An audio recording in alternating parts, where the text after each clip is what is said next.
42 anyos nga lalaki nakuhaan og 1 ka kilo og tunga nga gituohang illegal nga drogas sa buybust operation sa kapolisan.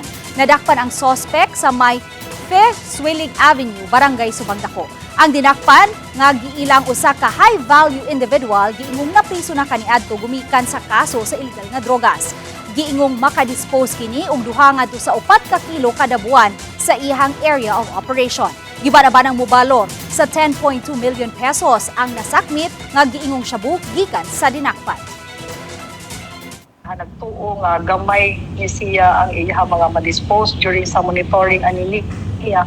And pero nakuanan lang yun nga dako di ay dinaghanay di ay ang iya ma-dispose. So wala nay further monitoring ang ihimo sa atong intelligence office mo na nga didakop dayon kay og dili sad siya kuhaon padayon ang monitoring pasidaghan pa nga mas ma-dispose niya ng mga drogas o daghan sa gyud na mabiktima pod.